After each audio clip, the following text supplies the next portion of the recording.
अवांजी समातुन ताईं radio voice of Sindh London. Radio voice of Sindh London पारां अॼोके ख़ुसूसी प्रोग्राम में इमदाद अली ओढो अवां खे भलीकार चवां थो। सामईन, गुज़िरियल छंछर ॾींहुं सिंध डॉक्टर एसोसिएशन यूके जो सालियानो इजलास लंदन में थी गुज़रियो। हिन इजलास खे डॉक्टर अफसाना भुरगड़ीअ खे खिराज तहसीन सां मंसूब कयो वियो हुयो। इन मौक़े ते डॉक्टर खदीजा महर डॉक्टर अफसाना भुरगड़ी जी शख़्सियत ते ॻाल्हाईंदे चयो त दुनिया में अहिड़ा इंसान घटि हूंदा आहिनि जेके थोरे वक़्त में उहो कुझु करे ॾेखारींदा आहिनि जंहिंजो तसवुरु करण बि ॾुखियो हूंदो आहे। हिन चयो त असांजी भेण अफसाना सिंध सरतियूं तंज़ीम ठाहे औरतुनि जी मजमूई मसइलनि ते उन्हनि खे गॾायो। औरतुनि जी कामयाब इंटरनेशनल कॉन्फ्रेंस हैदराबाद में कराई, जंहिंमें सिंध जे कुंड मां औरतुनि वॾे अंग में शिरकत कई। हिन बर्तानिया मां वेही सिंध जे अक्सर शहरनि में मुख़्तलिफ़ बीमारियुनि जी रोकथाम लाइ कैंपूं लॻारायूं, ख़ुसूसन अखियुनि जूं कैंपूं बि उन में शामिल आहिनि। हिन फेसबुक ते मुख़्तलिफ़ मौज़ूअनि ते माहिर शख़्सियतुनि सां मालूमाती सेशन कया। एसडीए जी नायब सदर जी हैसियत में वॾियूं ख़िदमतूं सरअंजाम ॾिनियूं। इन मौक़े ते voice of Sindh TV London पारां डॉक्टर अफसाना भुरगड़ी जी ज़िंदगीअ ते ख़ुसूसी डॉक्यूमेंट्री ॾेखारी वई। एसडीए जे अॻूणे सदर डॉक्टर नज़ीर ॾहर चयो त डॉक्टर अफसाना भुरगड़ी घण पासाई शख़्सियत जी मालिक हुई। हिन पंहिंजे पेशे में बि वॾी महारत हासिल कई ऐं मुख़्तलिफ़ कोर्सिस कंदी रहंदी हुई। मां हिकु पाड़ेसीरीअ जी हैसियत में हिन जी शख़्सियत खे वेझड़ाई सां ॾिठो हो, जो हिन जो पंहिंजे घर, औलाद ऐं वर सां मिसाली तालुक़ रहियो। इन खां सवाइ तालुक़ात क़ाइमु करणु, उन्हनि सां निभाइण जो बि खेसि वॾो ॾांव हुयो। डॉक्टर ॾहर सारणियुनि जो तफ़सीली ज़िक्र कयो। तालीमदान अमीरुद्दीन अबड़े चयो त धणी इबादत जी तलक़ीन कई आहे, ख़ुसूसन इंसानियत जी ख़िदमत में रब जी रज़ा शामिल हूंदी आहे। डॉक्टर अफसाना भुरगड़ी बि इंसानियत जी ख़िदमत जो बेमिसाल किरदार हुयो। हिन सोशल मीडिया जो ज़बरदस्त इस्तेमालु कंदे ख़ल्क़ जी सुजाॻीअ लाइ वॾो कमु कयो। सिंध सरतियूं सथ क़ाइमु करे हिन थोरे वक़्त अंदरि 6000 औरतुनि खे मेंबर कयो ऐं उन्हनि खे हिकु प्लेटफॉर्म ते गॾायो। हिन चयो त हाणे असां ते फ़र्ज़ आयद थिए थो त अदी अफसाना जे मिशन खे अॻिते वधायूं ऐं सिंध में सुजाॻी वारो मिशन पूरो करे ॾेखारियूं। डॉक्टर फयाज़ मेमण चयो त 2017 में अचानक मूंखे अदी अफसाना जी ईमेल पहुती। हिन वॾी दिलजाए सां चयो त अदा तव्हां जेका यूनिवर्सिटी ऑफ सस्टेनेबल साइंसिस ठाहियो पिया, इन में असां तव्हां सां गॾु आहियूं। ऐं पोइ हिन सां मुस्तक़िल राब्तो रहियो ऐं हू यूनिवर्सिटी जी फंडिंग बाबति जेका गॾिजाणी कोठाई वई हुई, इन बाबति सलाहूं ॾींदी रही ऐं इन सिलसिले में मुकमिल सहकार कयो। पीपुल्स पार्टी जी अॻुवाण शमीम भुट्टो चयो त अदी अफसाना जी कोशिशुनि सां सिंध जी औरतुनि में एतमाद पैदा थियो ऐं हिन औरतुनि खे बिज़नेस करण ॾांहुं माइल कयो। अॼु औरतूं कारोबार करे रहियूं आहिनि। इंटरनेशनल सिंधी वुमेन ऑर्गेनाइज़ेशन जी चेयरपर्सन डॉक्टर हुमेरा सूमरो चयो त अदी अफसाना असांजी तंज़ीम जी सरगर्मियुनि में मोटिवेशन वारो किरदारु अदा कंदी हुई ऐं हर कम में असांजी सलाहकार हुई ऐं अमलन कमु कंदी रहंदी हुई। हिन ॿाहिराड़ियुनि जी औरतुनि लाइ वॾो कमु कयो। हाणे असां ते इहो लाज़िम थिए थो त असां अदी अफसाना जो मिशन पूरो कयूं। डॉक्टर अमीर अली शोरो, जेको एसडीए जो फाउंडर सदर हुयो, हिन चयो त 1979 में मां पीएचडी करण इंग्लैंड आयो हुयुसि। हिन चयो त डॉक्टर एसोसिएशन जो असां बुनियादु इन करे रखियो त असां गॾिजी सिंध जे ॾुखायल माण्हुनि लाइ कमु कयूं ऐं हिते ईंदड़ हर शागिर्द जी तालीम जे हसूल लाइ रहनुमाई ऐं मदद करियूं। मूंखे ख़ुशी आहे त एसडीए इन ई मद में क़ाबिल तारीफ़ कमु कयो आहे। आख़िर में डॉक्टर खदीजा महर अदी अफसाना जी शाइरीअ सां प्रोग्राम जो इख़्तिताम कयो। हिन जे शेर जो उन्वान हुयो ज़िंदगी। कोई सा भी मौसम मेरे नाम कर दो, गुजर गया भी तो क्या होगा, फिर से लौट आएगा वही सूरज चमकेगा, वही शाम होगी, वही दिन रात, खिज़ां और बहार होगी, यूं ही चलता रहेगा कारवां जिंदगी, मैं हूंगी बस रहेगी जिंदगी। यूं ही चलता रहेगा कारवां जिंदगी का, न तुम होगे न मैं होंगी, बस रहेगी जिंदगी, बस रहेगी जिंदगी। सामईन, इन प्रोग्राम जी मुकम्मिल कार्रवाई अवां जी ख़िदमत में पेश करे रहिया आहियूं। सामईन, प्रोग्राम जी शुरुआत डॉक्टर खदीजा महर कंदे चयो त सभी मेहमाननि खे असां प्रोग्राम जो बाक़ाइदा शुरूआत कयूं था। सभ खां पहिरीं जीअं त डॉक्टर नज़ीर एक्सप्लेन कयो त फर्स्ट सेगमेंट डॉक्टर अफ़साना बुरकरी खे हिकिड़ो एट्रीब्यूट आहे, हुनजी लाइफ खे डिस्कस कंदासीं, हुनजी लाइफ खे सेलिब्रेट कंदासीं। पर सभ खां पहिरीं इन खां पहिरीं जो असां सेशन स्टार्ट कयूं, मां चाहींदसि त जेके असांजा गेस्ट आहिनि, स्पीकर गेस्ट आहिनि, मां उन्हनि खे स्टेज ते इनवाइट कयां। सो पहिरियों असांजो स्पीकर या असांजो गेस्ट आहिनि अदा अमीरुद्दीन अब्रो, प्लीज़ अचो स्टेज ते अची पंहिंजी सीट वठो।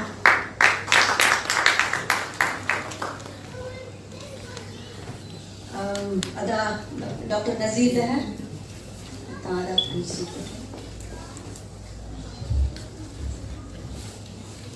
मिशेल वकासी अफ़साना जी वॾी न्याणी आहे, तव्हां अचो पंहिंजी सीट वठो प्लीज़। Thank U.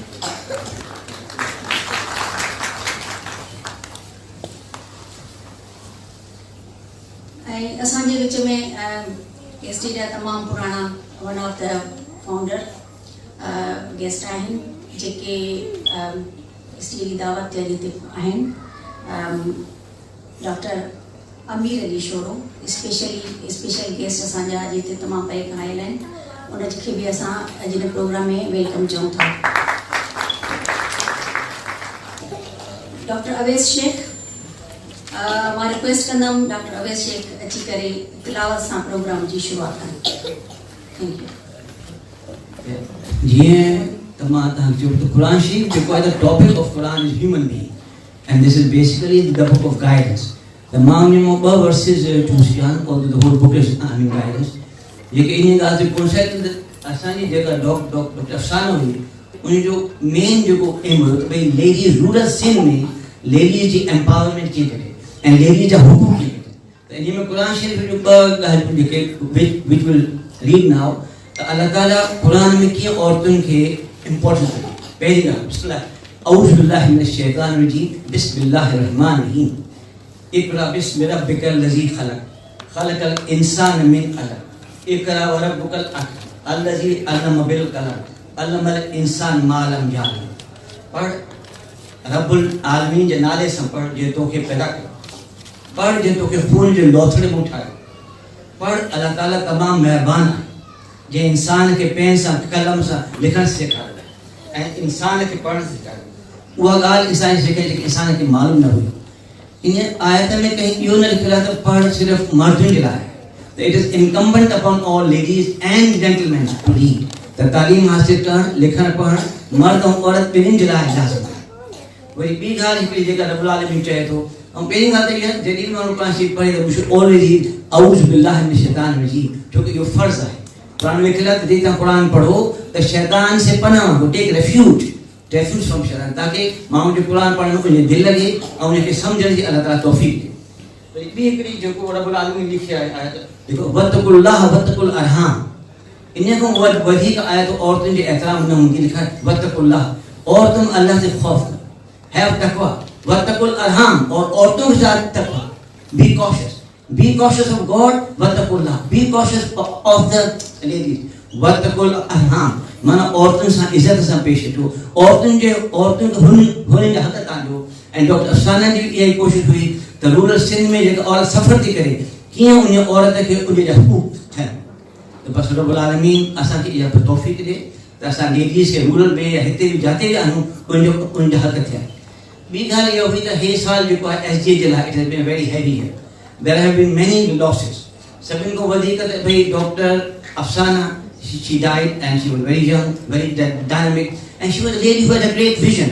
ऐं उन जे बारे में ॿियो जेको आहे एसजे जो पायनियर, जीअं एसजे के 79 और 80 में ठाही doctor Khalid sahab, here also died. ॿियो असां जेको ट्रेजरर आहे doctor Shahab Karor, his wife has died. So this year, I mean, has been a very heavy year.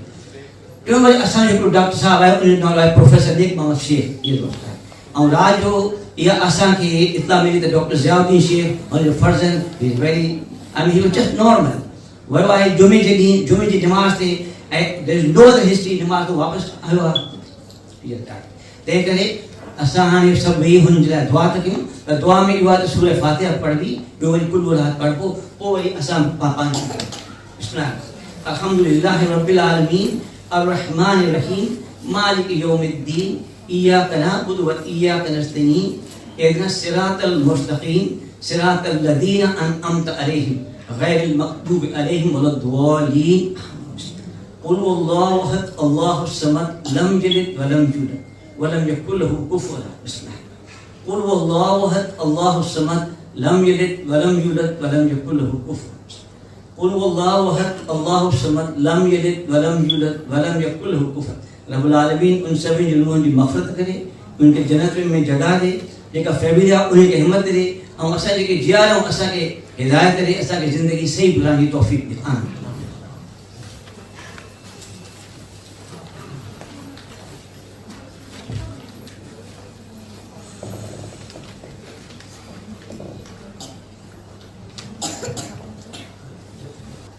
Shah साईं चयो मोहब्बत जिन जे मन में से मेरा की न थियनि, अवल अलाह ॾेई सजदो अलाह खे पोइ ख़ल्क़ जी ख़िदमत कनि। इहे कीअं न वली थियनि जिन इश्क कयो इंसान सां।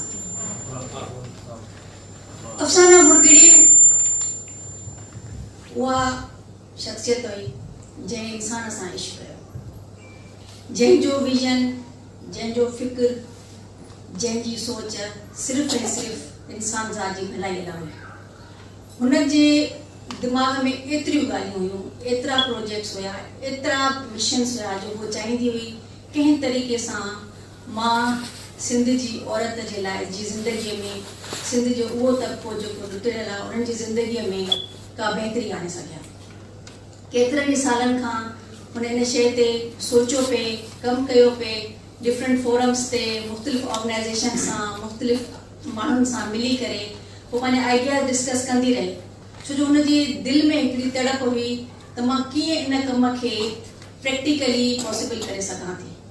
काफ़ी वक़्त खां उहो सोचींदी रही, असां क्लोज फ्रेंड्स हुआसीं, डिस्कस कंदासीं मुख़्तलिफ़, पर को रस्तो न पियो निकितो। पर चवंदा आहिनि न, अगरि there is way, there is will, there is way. इन हिसाब सां जीअं त हुनजी नियत सची हुई, हुन इंटेंशन सुठा हुया, आख़िर हुन हिकिड़ो रस्तो ॻोल्हे लधो सरतिन जे नाले सां।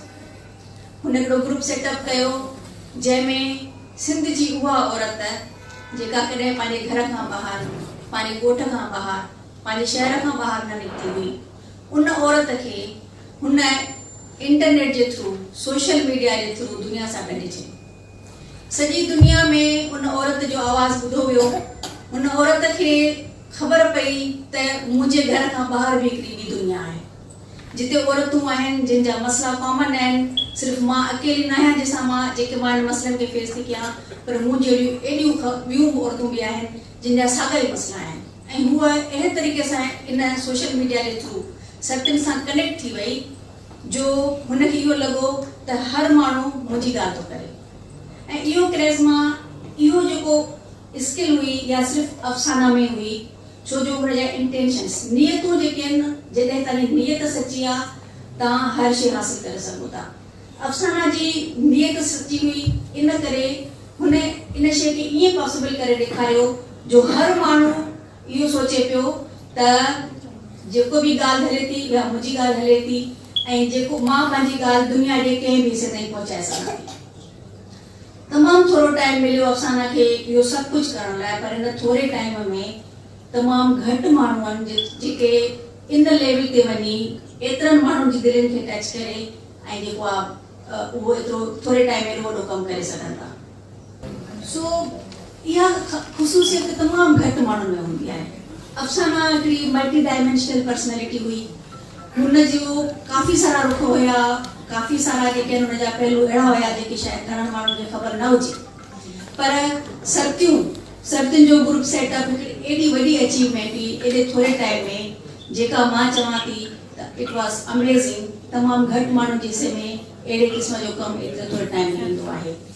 त मां थोरो डिटेल में त मां एतिरो टाइम न आहे, असां जेतिरो प्रोग्राम देरि सां शुरू कयो आहे, पर थोरो मां ॿुधाइणु चाहींदसि त 6 महीननि जे टाइम में, छो जो अफ़साना हार्डली 6-8 महीननि में ई इन ग्रुप खे हलाए सघी, इहे सेटअप करण खां पोइ हुन में कमु करे सघी।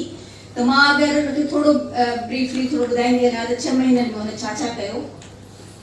सभ खां पहिरीं जेको आहे नवंबर 2018 में अफ़साना हिकिड़ो ग्लोबल औरत कॉन्फ्रेंस हैदराबाद में ऑर्गेनाइज कई, जंहिंमें सिंध जी उहा औरत उन औरत पार्टिसिपेट कयो जंहिं सोचो बि न हुयो त मां हिन, छो जो घणी कॉन्फ्रेंसिस थींदियूं आहिनि, बेगमा थींदियूं आहिनि, वॾा पॉलिटिशियंस से उहो वॾो सेटअप थींदो आहे, पर उन औरत कॉन्फ्रेंस में सिंध जे हर ॻोठ मां, हर नंढे शहर मां, ऐं हिकिड़ी पढ़ियल औरत बि हुई, अणपढ़ियल औरत बि हुई, अगरि का औरत घर में वेही करे भर्त भरे थी उहा औरत बि हुई। त उहा कॉन्फ्रेंस हिकिड़ी तमामु वॾी सक्सेसफुल अचीवमेंट हुई अफ़साना जी ऐं सर्तियुनि जी, जंहिंमें औरतुनि जो हिक ॿिए सां इंटरेक्शन थियो, मुलाक़ात थी, इंट्रोडक्शन थियो। उनमें कुझु अहिड़ियूं हुयूं जेके बिज़नेस में इंट्रेस्टेड हुयूं, जंहिंजी नंढियूं नंढियूं होम इंडस्ट्रीज़ जे हिसाब सां उन जो होम बिज़नेसिस हुया, फूड बिज़नेस चई सघो था, या कोई एम्ब्रॉयडरी आहे, कोई सिलाई आहे, कुझु बि। पर हुननि हुते इंट्रोडक्शन थियो ऐं उन्हनि सभिनी इन शइ ते वेही सोचियो त असां हिनखे फर्दर अॻिते कीअं अॻिते खणी हली सघूं था। त इहा औरत कॉन्फ्रेंस, ग्लोबल वुमेन कॉन्फ्रेंस जेका हुई, तमामु वॾी अचीवमेंट हुई। उनखां पोइ जनवरी 19 में सिंध सर्तियुनि आई कैम्प सेटअप कई लाड़काना में।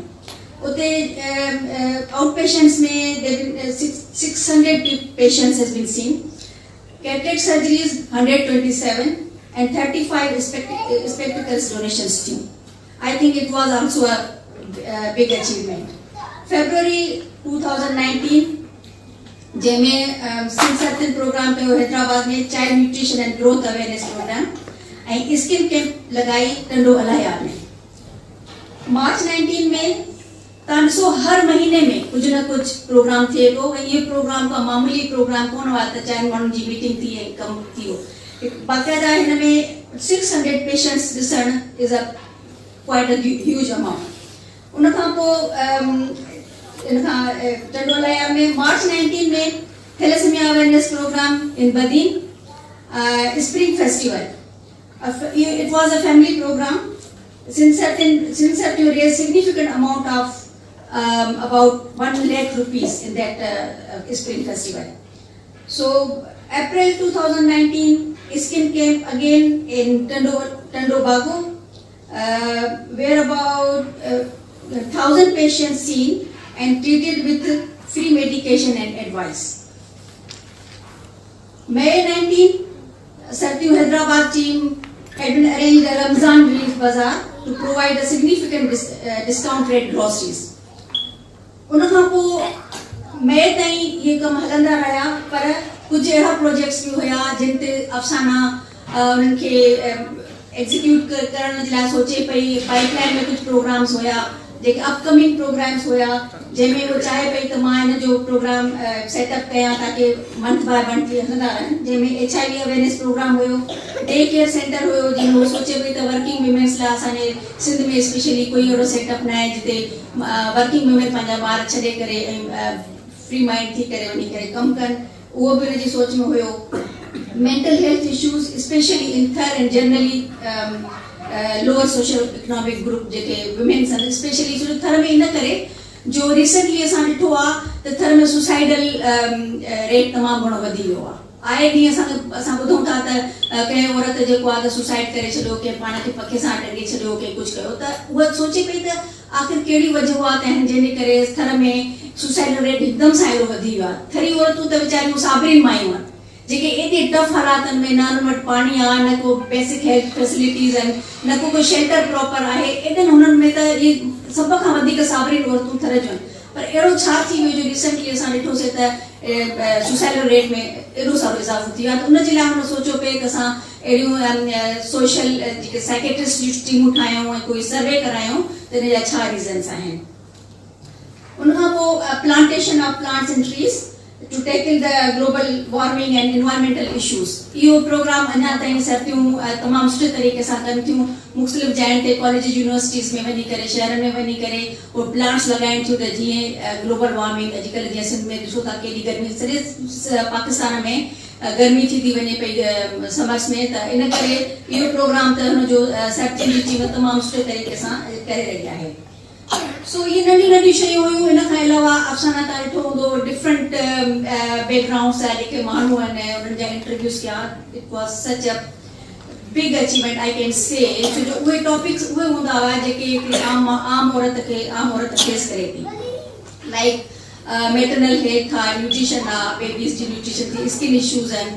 उनखां पोइ हाउ टू रेज़ योर चाइल्ड, ॿारनि जी साइकोलॉजी अक्सर माण्हुनि जी मदर्स खे सम्झ में न ईंदी आहे, छो जो ड्यूरिंग द टाइम ॿारनि जी डिफरेंट फेज़िस हूंदा आहिनि, त तव्हां उनखे कीअं टैकल कयो उनजे इशूज़ खे। त उहे इंटरव्यूज़ ॾाढा इफेक्टिव हुया ऐं उनजी जेका तव्हां ॾिसो अगरि उहे इंटरव्यूज़ खे वञी करे उन ते ग्रुप ते, त तव्हां ॾिसो त केतिरा माण्हू उनखे ॾिसंदा हुया। हज़ारनि जी तादाद में उहे शेयर थींदियूं हुयूं ऐं जेके आहिनि लाइव ॾिसंदा हुया ऐं कमेंट्स कंदा हुया। इट मीन्स के उन्हनि खे ओनरशिप फील थींदी हुई ऐं उनमें बिल्कुलु न सिर्फ़ु ॿुधंदा हुआ, पार्टिसिपेट बि कंदा हुया। त उहो हिकिड़े तमामु इलाही औरतुनि खे उन्हनि इंटरव्यूज़ जो फ़ाइदो थियो ऐं उहो उन में इंट्रस्ट वठणु लॻियूं ऐं हमेशह उहे इंतज़ारु कंदियूं त हाणे नेक्स्ट स्पीकर केरु हूंदो। त इहे नंढी नंढी शयूं हुयूं, पर हाणे अलाह सां कोई जहिड़ो नथो करे सघे। अलाह सां ईअं ज़िंदगी एतिरी लिखी हुई, प्लान्स हुनजा तमामु वॾा हुया, पर उहे जेतिरा उहो करे सघी थोरे टाइम में तमामु घणो हुन कयो। इन हिसाब सां असां उनजी इन नंढी नंढी अचीवमेंट्स ते उनजे कम ते हिकिड़ी नंढड़ी वीडियो ठाही था जंहिंमें ऑडियो ऐं वीडियो क्लिप्स आहिनि। मां अदा खे हिकिड़ो रिक्वेस्ट कंदसि त प्लीज़ उनखे प्ले कनि त ताकी तव्हां जेको मां तव्हांखे ॿुधायो तव्हां वीडियो बि ॾिसी सघो। Thank U.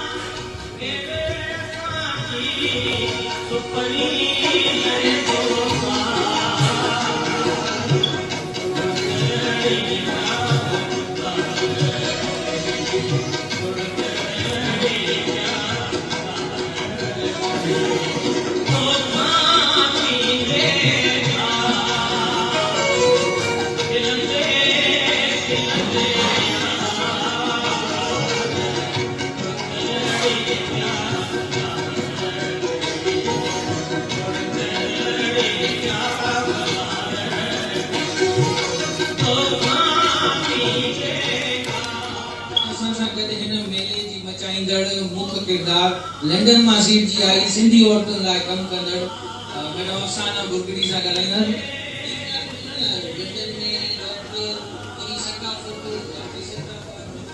डॉक्टर थी सकाफ़त खां रही सघे थो या सिंध खां अलॻि रही सघे थो। ठीकु आहे, असां रहंदा लंडन में आहियूं, वसंदा सिंध में आहियूं। असांजो जेको आहे दिलि हमेशह सिंध में हूंदो आहे। सिंध सरतियूं फोरम जे अॻवान समाज सुधारक डॉक्टर अफ़साना बुरगड़ी जेका केतिरनि सालनि खां वठी हिन फोरम जे ज़रिए सिंध में रहंदड़ औरतुनि जे हुनर खे आलमी दुनिया जे माण्हुनि ताईं पहुचाइण, उन्हनि जे रोज़गार में हिम्मत अफ़ज़ाई समेत सिंध में ग़रीब माण्हुनि जे इलाज लाइ मुख़्तलिफ़ कैंपनि जो बंदोबस्तु कंदी रही। संदसि बर्तानिया जे मक़ामी अस्पताल में दिलि जे ऑपरेशन खां पोइ मुकमल सही रिकवर न थी सघी, जंहिंखां पोइ गुज़िरियल राति संदसि साह जो तंदु हमेशह लाइ टुटी पियो। अॼु सिंध में सिंध सरतियूं फोरम जे अॻवान समेत समाज जे अॻवान अदीब सोगवार आहिनि। संदसि जी पैदाइश लाड़काणे में थी, वालिद साहब जी नौकरी ऐं बदिलण सबबि सिंध जे मुख़्तलिफ़ शहरनि में रहाइश थींदी रही। हिन प्राइमरी तालीम मिरपुर ख़ासि में हासिल कई ऐं हैदराबाद मां हायर सेकेंडरी जो इम्तिहान पास कयाई। इंटरमीडिएट जो इम्तिहान गवर्नमेंट ज़ुबैदा कॉलेज मां पास करण खां पोइ लियाकत मेडिकल यूनिवर्सिटी में एंट्री जी टेस्ट ॾिनाई। मेडिकल में सिलेक्शन थी वई ऐं पंहिंजी महिनत सां मेडिकल जी डिग्री हासिल कयाई। उन दौरान संदसि हैदराबाद हॉस्पिटल में हाउस जॉब करण शुरू कयाई। मरीज़नि जो दुख दर्द पंहिंजनि वांगुरु सम्झंदी हुई, एतिरे क़दुरु जो पंहिंजी पघार मां बि उन्हनि बेपहुच मरीज़नि ते ख़र्च कंदी हुई। हाउस जॉब ख़त्म थियण खां पोइ संदसि नौकरी दौरान ई खेसि पंहिंजो जीवन साथी मिलियो ऐं शादी थी वई। खेनि न्याणी जो औलाद थियो।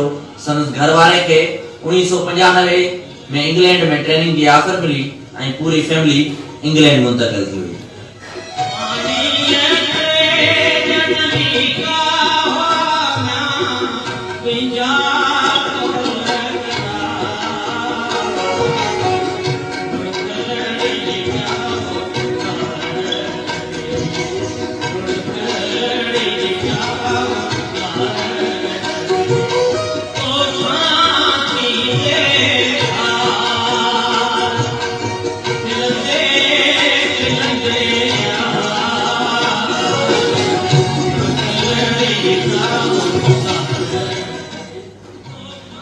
अस्सलाम वालेकुम दोस्तों, वरी असां अची वियासीं अनीस असांजो इंतज़ारु पियो कयो। मां वरी अनीस खे ॻोल्हण वियसि। ही ग्लोबल वर्ड बि ॾाढी अजीब आहे। असां मां हिते वेठी आहियां इंग्लैंड में, अनीस कराची में, कोई दोस्त किथे आहे, का साथी किथे वेठी आहे, ऐं मां अनीस खे हितां खां ॻोल्हण निकितसि। अनीस हुतां खां मूंखे ॻोल्हण निकिती। रस्ते ते असां किथे भटकी वियासीं, पर हाणे ॼाण अनीस अचे थी ऐं असां हुन सां तमामु सुठी कचहरी कंदासीं, उन खां बि सिखंदासीं, पढ़ाईंदासीं ऐं अॻिते पंहिंजी ज़िंदगी ते इम्प्लीमेंट कंदासीं ऐं असां इन मां घणो कुझु सिखी सघूं था। ऐं इहो हमेशह तसली रखो त हर शइ में there is a will, there is a way. जंहिं तव्हां पको इरादो करे छॾियो आहे त ज़रूरु तव्हांजे लाइ सहायता थींदी। तॾहिं बि नथो थी सघे त जेके माण्हू कमु करणु चाहिनि, जेको उहो हासिलु करणु चाहिनि, उहो न पाए सघनि। बसि हिमत ऐं तसली जी ज़रूरत आहे।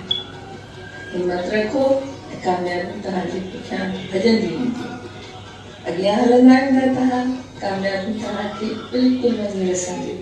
जे अगरि तव्हां पंहिंजे अंदरि में पावर रखंदा त कामयाबी ईंदी। जे अगरि तव्हां ईअं ई वेठा हूंदा ऐं इहो आसिके में रहंदा त वरी असांखे कामयाबियूं अचनि या असां महिनत न करियूं त इहो पॉसिबल न आहे। कोई बि शॉर्टकट न आहे, कंहिं बि जर्नी में कोई बि शॉर्टकट कान्हे। पर इहा ई त जस्तजू आहे, इहो त ज़िंदगी जो मज़ो आहे। जेकर ज़िंदगी में इहे मज़ा ई न हुजनि या इहा ज़िंदगी में असां अड़ायूं ई न हुजनि त असां मज़बूत कीअं थींदासीं। सो असांखे मज़बूती बिल्कुलु करणी आहे, कंदा वेंदासीं, महिनत कंदा वेंदासीं ऐं अॻिते वधंदा वेंदासीं। जेके बि सर्किल ते अचनि पंहिंजी ज़िंदगी जा ज़रूरु चवनि त इहो वाक़ई हुननि सां बि थियो हूंदो। जेके यंग आहिनि उन्हनि खे चऊं था हिमत करियो, जेके अॻियां उन्हनि खे ज़रूरु पंहिंजी ज़िंदगी खे वराए करे ॾिसंदियूं। उन्हनि खे नज़र ईंदो त कॾहिं हेठि करे मथे करे ऊंधे करे राति करे। हू चवंदी हुई, मां सिंध में वसां थी, मुंहिंजो मन कॾहिं बि सिंध खां परे थियो ई न आहे। शाल सभु सिंध वारा आबाद हुजनि। हिन सिंध सरतियूं फोरम लाइ चयो हो त ही फोरम उन ख़्याल सां जोड़ियो वियो आहे त दुनिया जी हर कुंड कुड़िछ में रहंदड़ सिंधियाणियूं गॾजनि ऐं गॾ सलाह सां पंहिंजे मसइले जो हल ॻोल्हे हिक ॿिए जी सरकार सां अॻिते वधनि। अफ़साना बुरगड़ी जो मुल्क खां ॿाहिरि रही बि पंहिंजे मुल्क जे माण्हुनि सां राब्तो ऐं बहितरी लाइ कोशिशूं वठणु हिकु बहितरीन मिसाल हुयो।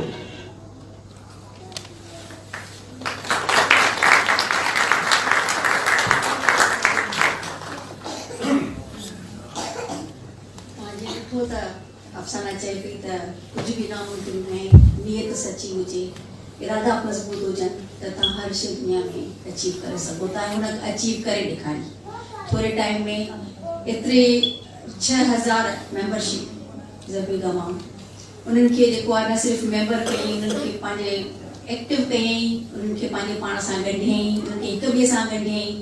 ऐं जेके मायूं औरतूं अकेलियूं हुयूं उन्हनि पाण खे दुनिया सां गॾु सम्झो। इहा हिकु मां सम्झां थी उनजो वॾो कारनामो हुयो जेको सिर्फ़ु अफ़साना ई करे सघे पई। हर माण्हूअ जे करण जी इहा न छो जो इहा सिर्फ़ु उनजी डेडिकेशन हुई। हाणे असांजा स्पीकर्स आहिनि जेके कंहिं न कंहिं तरीक़े सां अफ़साना सां जुड़ियल रहिया आहिनि ऐं उन्हनि जा पंहिंजा पंहिंजा एक्सपीरियंसिस आहिनि अफ़साना सां मुख़्तलिफ़ हिसाब सां मुख़्तलिफ़ बैकग्राउंड में। मां पहिरीं सॾींदसि अदा अमीरुद्दीन अबड़ो खे, जेके जंहिंजे ॻाल्हाइण जो जंहिंजो स्पीच जो टॉपिक आहे जी। पहिरीं मां सॾाईंदसि अदा डॉक्टर नज़ीर दायर खे, जंहिंजे स्पीच जो टॉपिक आहे life and times of an icon Afsana Bhurgri. अदा पंहिंजो being a friend, being a colleague, being a neighbour पंहिंजी मेमोरीज शेयर कंदा। इलाही ॾुखियो सब्जेक्ट आहे ऐं काफ़ी इमोशन सां भरियल आहियूं। हीउ जेको तव्हां हींअर सभु कुझु ॿुधो, अफ़साना जूं अचीवमेंट्स, हे कीअं थियूं, अफ़साना एज़ अ पर्सन केरु हुई ऐं उनजी डेवलपमेंट इहा कीअं थी, इहो हिकिड़ो तमामु वॾो कारनामो कीअं थियो। इन ते मां खोजना कई, इहो ॾिनो वियो मूंखे सब्जेक्ट 2-3 हफ़्तनि खां। सोचींदो रहियुसि त इहो थियो कीअं, ऐं इहा वॾी शख़्सियत, एॾी कमिटमेंट वारी, डीप कमिटमेंट वारी शख़्सियत कीअं पैदा थी, उनजो इहो एक्विज़िशन लीडरशिप जी इहा थी कीअं। इन करे टाइम में वापसि वञिणो पियो, सोचणो पियो शुरू खां वठी करे। ऐं अता सां बि ॻाल्हायो, एज़ हस्बैंड, हुन ॿारनि सां बि तल्लुक़ असांजो आहे। अता वारा 2006 में आया, तैयब केरु आहियो, तैयब ख़बर हूंदी। अता वारा 2003 में आया अता। जॾहिं आया त उन्हनि सां असांजी मुलाक़ात थी। उन खां अॻु में मुंहिंजो फादर ऐं अफ़साना जा फादर इरिगेशन डिपार्टमेंट में करीब हुआ, त एज़ अ फैमिली त असीं हुननि खे तॾहिं खां सुञाणंदा हुआसीं, पर उन ब्रदर अबू अलीअ मां क्लासमेट हुआसीं। पर अफ़साना सां तॾहिं काई मुलाक़ात न हुई, ॿियनि स्कूल में ॿार पढ़ंदा हुआ। फास्ट फॉरवर्ड 2003 में असांजी मुलाक़ात थी, जॾहिं हीअ आया, आयरलैंड मां त आया, आयरलैंड मां आया, तैयब हिननि सभिनी खे छिके। सो उन खां पोइ अफ़साना सां एज़ अ फैमिली, मुंहिंजी वाइफ, असां ॿार अचणु वञणु, इहो असांजो सफ़र जेको आहे सो गॾु रहियो। सो ॻाल्हि इहा त पोइ अफ़साना सां मुलाक़ात थी ऐं अफ़साना खे ॾिठोसीं। हींअर इहो कमु करण खां अॻु में सोचणो, पुठियां वञी करे रिफ्लेक्ट करिणो पियो त अफ़साना जी लाइफ कीअं हली आहे 2003 खां पोइ, ऐं जो असां हुनखे ॾिठो आहे त मूंखे 3 लाइन्स नज़र अचनि थियूं अफ़साना जी पर्सनैलिटी जो। हिकिड़ी लाइन त आहे of course Afsana as a wife and mother. Wife ॾिठोसीं त हिक ॿिए जो हस्बैंड वाइफ जो तमामु घणो प्यारु, हिक ॿिए जी इज़त, हिक ॿिए खे साईं करे छॾींदा, ऐं ॿारनि सां प्यारु, ॿारनि जे लाइ सोच, उन्हनि जी डेवलपमेंट, ऐं घर में फुल ऑफ लाइफ, हॉलीडेज़ ते वञणु, फ्रेंडशिप रखणु, ऐं तव्हां घर वञो त का न का ॻाल्हि नई थी रही आहे। अता जेको आहे वरी नओं किचन पियो ठाहे, नओं म्यूज़िक सिस्टम आहे।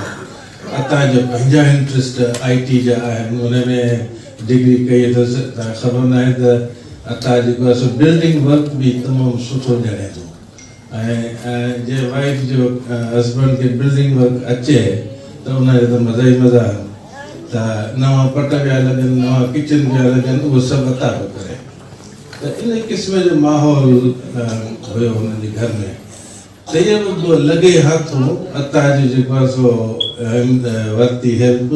मूंखे ख़्याल तव्हां तैयब जे घर जो पट ॿुधो, टाइल्स शाबत आहे अफ़साना खे जो इहो बर्दाश्त कई वञी करे एतिरा ॾींहं तैयब जे घर में वञी करे हुन मुड़ुस वीचारो ॿियनि जे घरनि जा कम करे। जस्ट शोज़ यू त हुननि जी स्टाइल जेको आहे घर जो, ओपन हाउस, वेलकमिंग पीपल, वेरी लाइवली पीपल, हैप्पी फैमिली।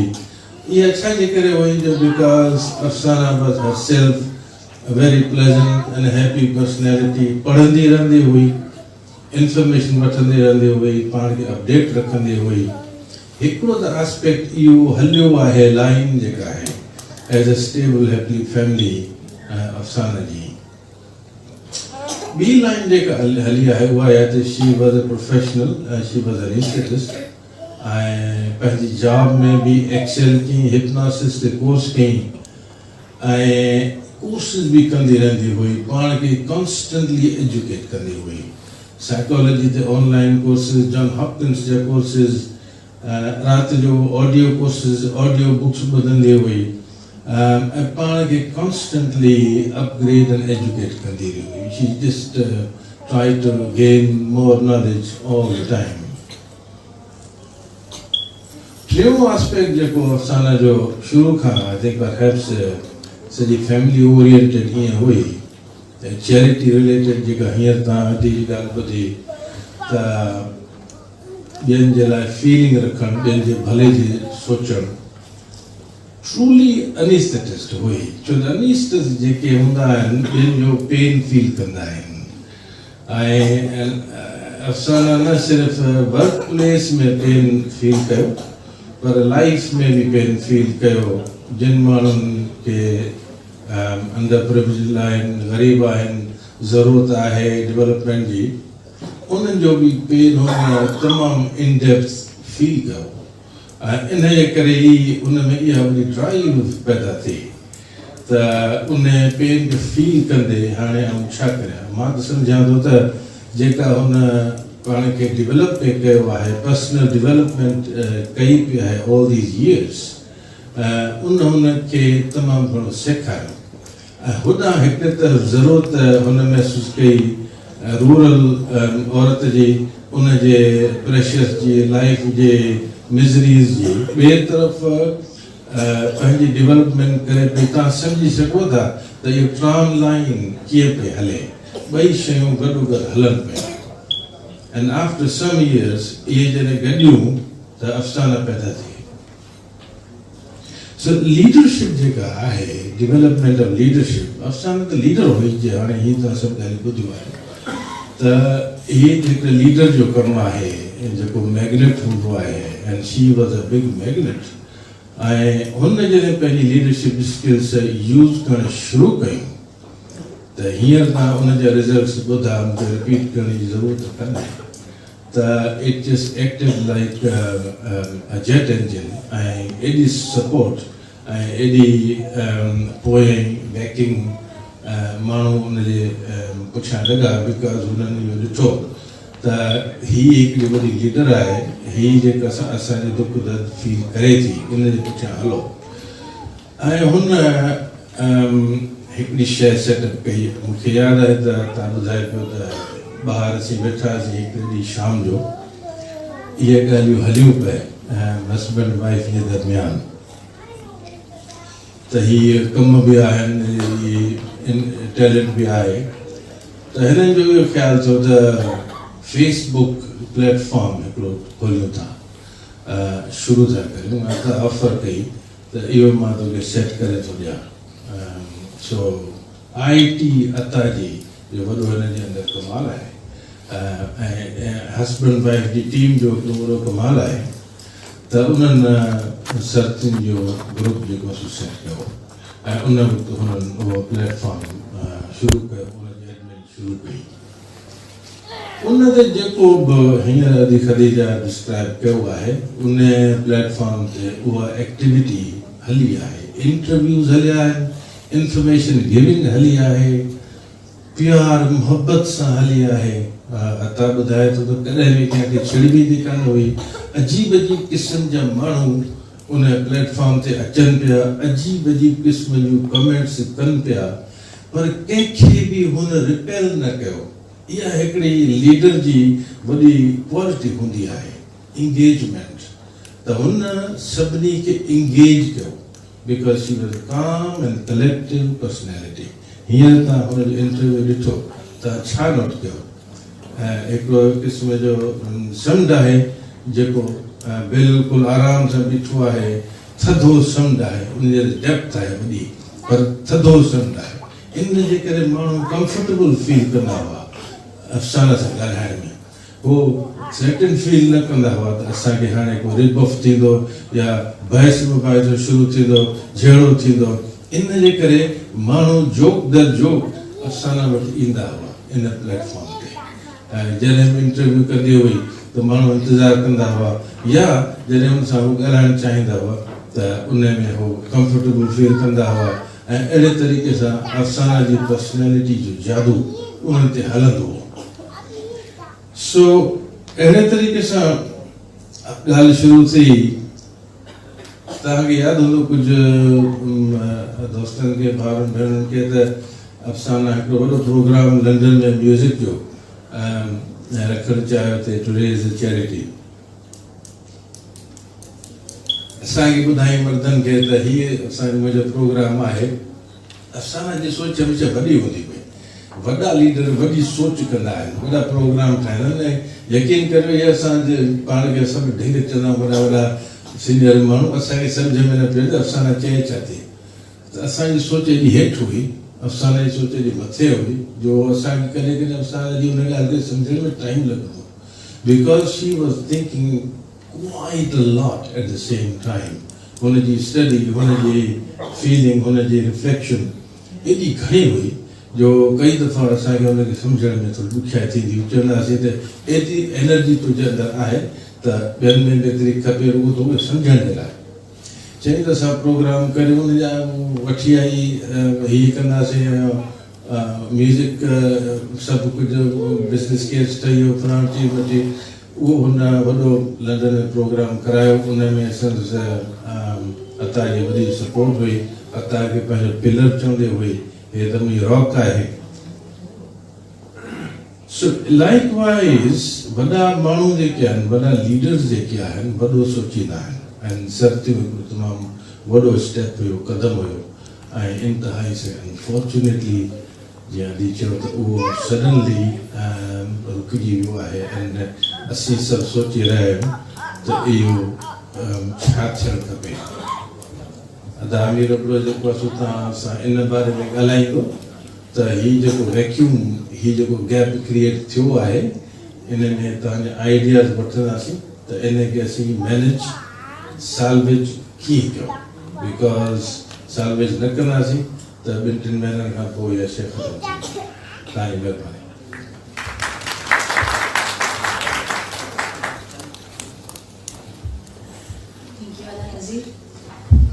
तव्हां ॻाल्हि कई त अफ़साना जो तमामु सुठो रिलेशनशिप हुयो। ज़ाहिर आहे हर फैमिली में सुठे रिलेशनशिप जे करे ई फैमिली चइबी आहे। नो डाउट अदा सां, ॿारनि सां, ॿार खां जॾहिं अहिड़े क़िस्म जा ॿार अगरि कोई रेस करे थो त उहा सुठी माई चई सघिजे थी। इन ॻाल्हि ते मूंखे हिकिड़ी ॻाल्हि यादि अची वई, तव्हां सां शेयर कंदी हलां। जीअं त असां फ्रेंड्स पाण में नंढा नंढा ट्रिप्स रखंदा हुआसीं, घुमंदा हुआसीं, फिरंदा हुआसीं। अफ़साना त असांजी जान हुई। असांजी चवंदा न जे महफ़िल जो मोर हूंदो आहे त असांजी महफ़िल जी मोर। उन खां सवाइ त असां को प्रोग्राम सोचे बि न सघंदा हुआसीं। त असां पाण में फ्रेंड्स ट्रिप ठाहियोसीं बार्सिलोना जो, त हलूं था पिया। त असां 4-5 ॼणा गॾिजी वियासीं। त अफ़साना ज़ाहिर आहे 2 दफ़ा पंहिंजी फैमिली सां वञी चुकी हुई बार्सिलोना। त असां बार्सिलोना घुमूं पिया, फिरूं पिया। त अफ़साना वरी वीडियो कॉल ते अदा सां कनेक्टेड हुई।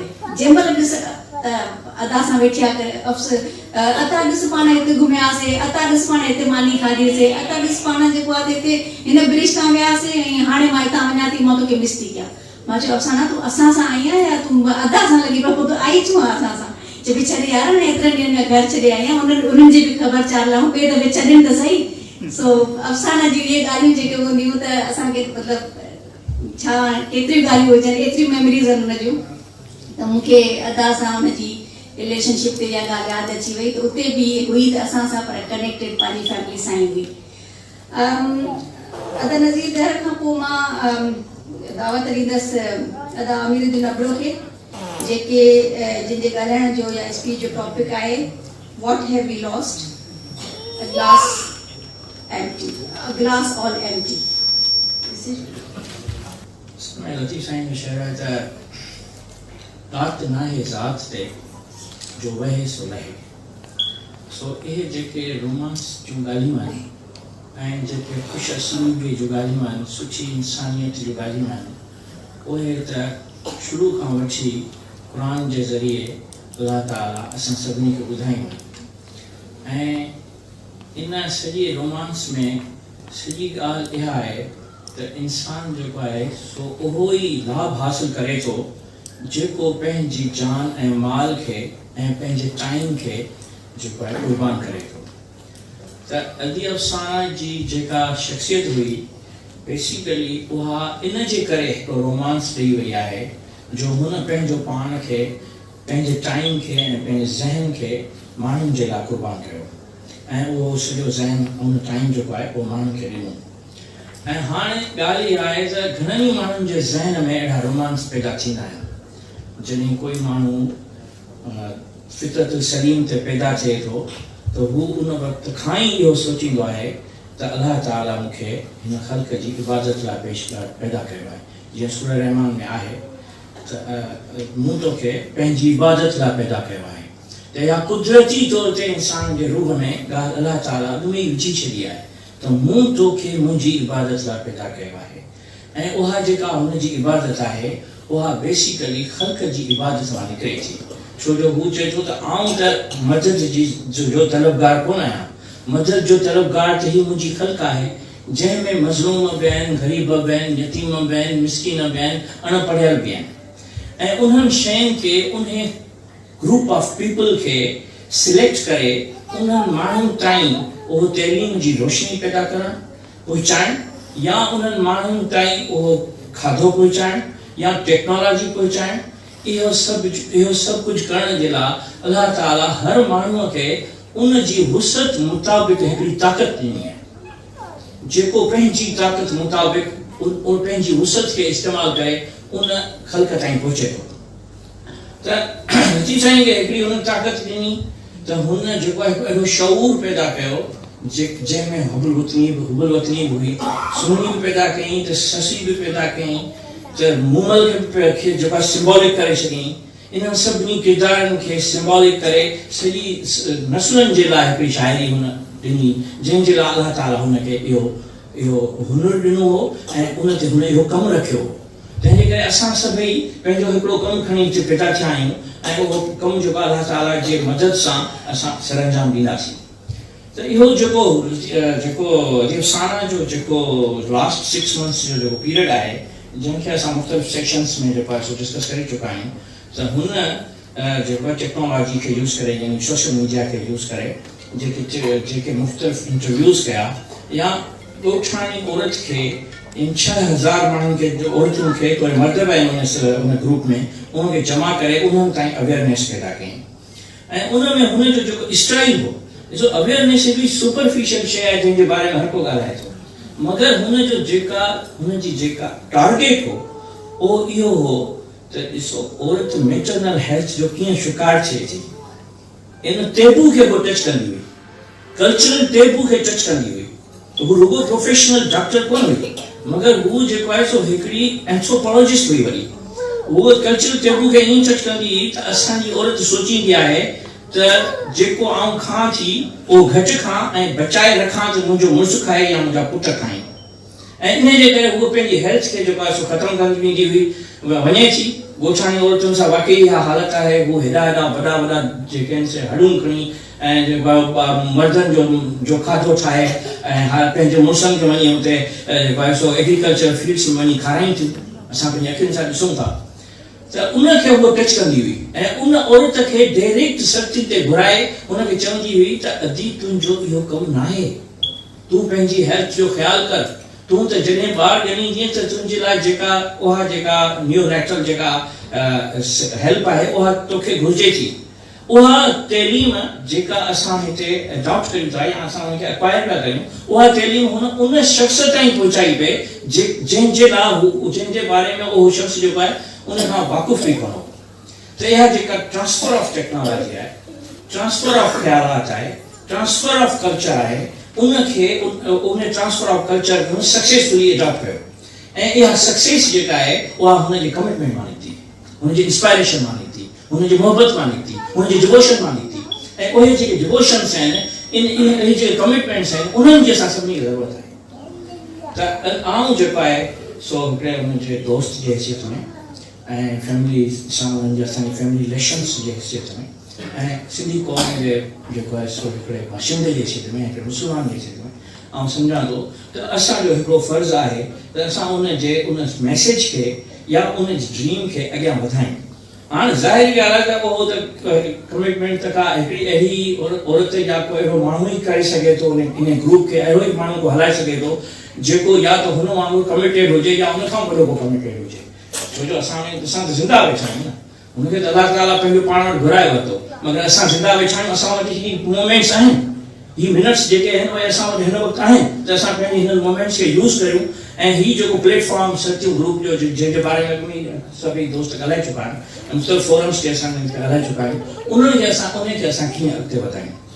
त मुंहिंजे जेको आहे सो रिक्वेस्ट जो या मुंहिंजे जेको आहे सो इन थोरी नंढी ॻाल्हि जो उनवान इहो ई आहे। ऐं इन जे लाइ आउं जेको आहे सो मतिलबु तव्हां सभिनी दोस्तनि खे छो तव्हां मां कई माण्हू उन ग्रुप जा मेंबर आहिनि या उन ग्रुप खे जेको आहे सो यूज़ कनि पिया, ऐं आउं ॾिसां पियो त इहो ग्रुप फेडअप थींदो पियो वञे। ॾिसो माण्हू जेके लीडर पैदा थींदा आहिनि न, उहे हिकिड़ो रोमांस खणी पैदा थींदा आहिनि, उहे हिकिड़ी अहिड़ी इंस्पायरेशन खणी पैदा थींदा आहिनि जो माण्हू उनजे तरफ़ जोड़ंदा आहिनि।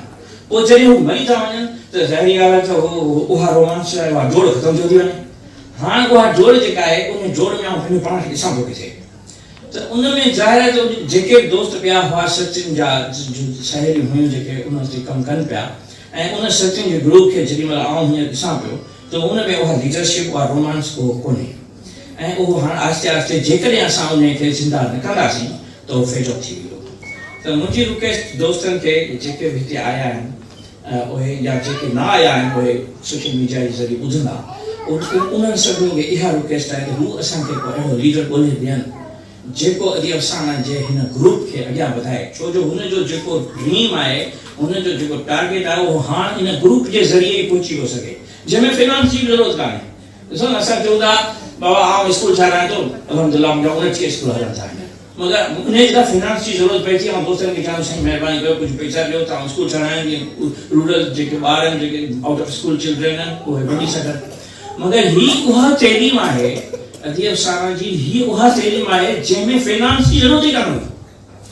बग़ैर फाइनेंस जे हुन औरतुनि खे एजुकेट पिया कयो, सोशल मीडिया के यूज़ करे एजुकेशन हुन बग़ैर फाइनेंशियल हेल्प जे हुनखे का यूज़ पे कयो। इहो ई हुनजे कमिटमेंट जो वॾे में वॾो हिसो हुई। त हुन दोस्तनि खे आॾो आउं सवाल रखां थो त जेको आहे सो असां इन ग्रुप खे ऐं कीअं अॻिते वधायूं जो अॼु असांजो रोमांस या हुनजी जेका ड्रीम हो उहो माण्हुनि ताईं पहुची सघे। ई लीडरशिप जो जेको फुक़दान जेको आहे सो हींअर पैदा थियो आहे इन ग्रुप मां अॼु जे मौत जे करे, उहो असां कीअं अख़बार करे सघूं। त इहो आउं तव्हां खां सवाल रखां थो, जॾहिं केरु दोस्त उन ते ॻाल्हाइणु चाहे त उहो जवाबु ॻाल्हाए। सही भाई कोन पाण वटि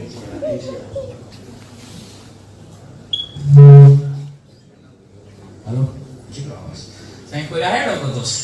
साईं फयाज़ मेमन साहब ॻाल्हाइणु चाहे थो, जेको मिनिस्ट्री ऑफ सस्टेनेबल डेवलपमेंट खे ठाहे पियो, उहो हिकिड़ी वॾी जदोजहद में मुबतला आहे ऐं उहो जेको आहे अस्सलाम वालेकुम। सभ खां पहिरीं त मुंहिंजे हिते अचण जो, मां लंडन में बेस कोन थो कयां, मां तक़रीबन हितां एक्सीटर शहर में रहां थो, ऑलमोस्ट 4-5 आवर्स ड्राइव।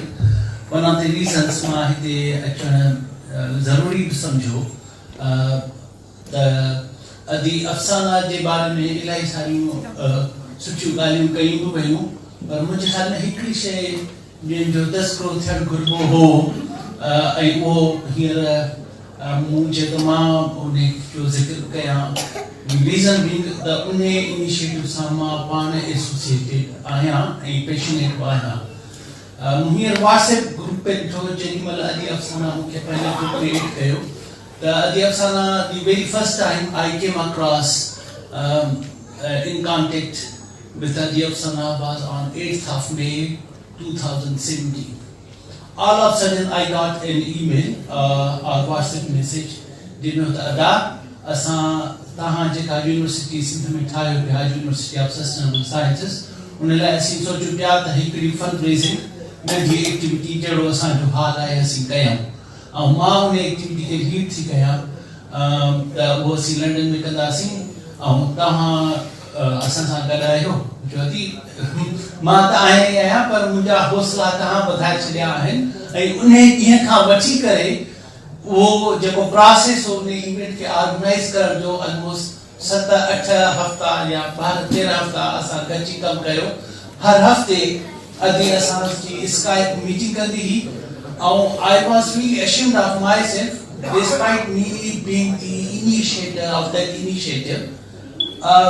अदी वधीक पैशनेट हुई त इन शइ खे कीअं अॻियां वधाइजे ऐं उन में जेके जेके चैलेंजिस आया पे मां चाहींदो त अदी खे असां सचिन ताईं महदूद न कयूं। मुंहिंजी नज़र में अदीअ जंहिं महिल असां हिन इनिशिएटिव ते कमु कयो हिन जर्नी ते मां जेतिरो बि हलियो आहियां उन में अदीअ जो जेको मां कंट्रीब्यूशन हिकु मर्द खां वधीक पियो ॾिसां। जंहिं नमूने सां अदीअ असां सां उन सहकार कयो, जंहिं नमूने सां चैलेंजिस खे फेस करे असां सक्सेसफुली उहो इवेंट ऑर्गेनाइज़ कयो। असां वटि हिते 4-5 सिंधी तमामु सुठियूं ऑर्गेनाइज़ेशन्स डिफरेंट प्लेटफॉर्म्स आहिनि। असांजी बदकिस्मती थोरी याद असां डिफरेंट डायरेक्शंस में पंहिंजे नमूने सां कमु कंदा रहंदा आहियूं। पर मुंहिंजे ख़्याल में शायदि मां ग़लति न हुजां उन में त उहो पहिरियों दफ़ो हो त उन्हनि सभिनी ऑर्गेनाइज़ेशन्स खे गॾु करे पाण हिन यूनिवर्सिटी वारे कम जे लाइ गॾु हिकिड़े प्लेटफॉर्म ते वठी आया। That was really a good achievement of her and I am really proud of her. रहियो सवाल बेशक हिकिड़ो हाणे ख़िला पैदा थी चुको आहे but the show must run. तंहिं मूंखे लतीफ़ साईं जो हिकिड़ो बेचार थो अचे त what we have to do, we have to identify the leadership and the basic attributes of that leadership which Latif साईं समझ चए पियो त सदाई थी सबका बुख न बासे का जेही ते ही ज़ात जी जुम्बश ना ही जाए मूसी हले सा या जी मिठू न करे। त what we need a leader who thinks beyond him or herself, thinks of the community। ऐं मुंहिंजे ख़्याल में लीडर उहो ई बहितर हूंदो जेको हुन इन जर्नीअ ते अदी अफ़साना सां शुक्र सां गॾु रहियो हुजे, जंहिंखे उन जी एक्सपेक्टेशन्स जूं चैलेंजिस जी ख़बर हुजे। ऐं इन यूनिवर्सिटी वारे सफ़र में पोइ असांजो थोरो डिस्कशन अदी ख़दीजा सां थियो। I think she has got a facial resemblance to Tati Afsana as well, if I'm not wrong. I got the poor vision, but I think she has got a good resemblance as well. Oh, so I think we need someone like Adi. उन में पोइ असांजो बि सहकार हूंदो भला जे 7-8 ॾींहं हिकिड़ो माण्हू नथो करे सघे त 4-5 सर्टियूं ॿियूं हिकिड़ो ॾींहुं करे, हिकिड़ी अधी करे, ॿिए ॾींहुं ॿी अधी करे, टे ॾींहुं ॿियो अधो हुननि सां जॉइन करे or whatever, but the show must run. Otherwise, that will be an effort in vain. मूंखे अदी अफ़साना जा आख़िर यादि अदा जेॾी महिल यूनिवर्सिटी ठहंदी त असीं हुनखे ॾिसी ख़ुशि थींदासीं।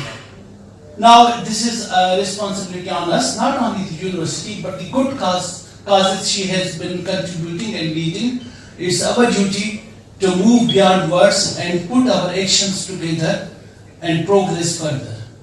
Thank you. Thank you very much. Thank you very much. So additional anxiety, please make a comment. थोड़ो मां तव्हांखे अदी अफ़साना लाइ चवां जेको हुन काफ़िलो वधायो हिन वक़्तु सिंध सर्कल में पूरे सिंध में औरतूं क़ाबिले पंहिंजे एतमाद बि थी वियूं आहिनि ऐं बिज़नेस कनि पियूं। उहो तव्हां शायदि पॉइंट विसारे छॾियो आहे।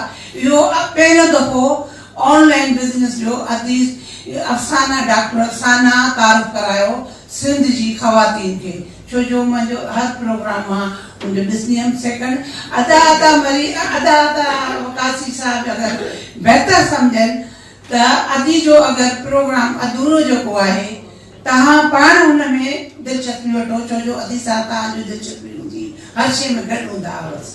ऐं हाणे उहो प्रोग्राम बिज़नेस त माशाल्लाह वधी वियो आहे, औरतुनि जो माशाल्लाह पंहिंजे पेरनि ते हाणे हर ख़ातून सिंधी असांजी औरत सिंधी कम पंहिंजा ऑनलाइन कनि था। इहो अदी अफ़साना खे पॉइंट थो वञे जेको तव्हां शायदि मिस कयो आहे। वॾो जेको सिंध में औरतुनि पंहिंजा सिंधी कम मुख़्तलिफ़ डिज़ाइननि में तारीफ़ बि कराइनि।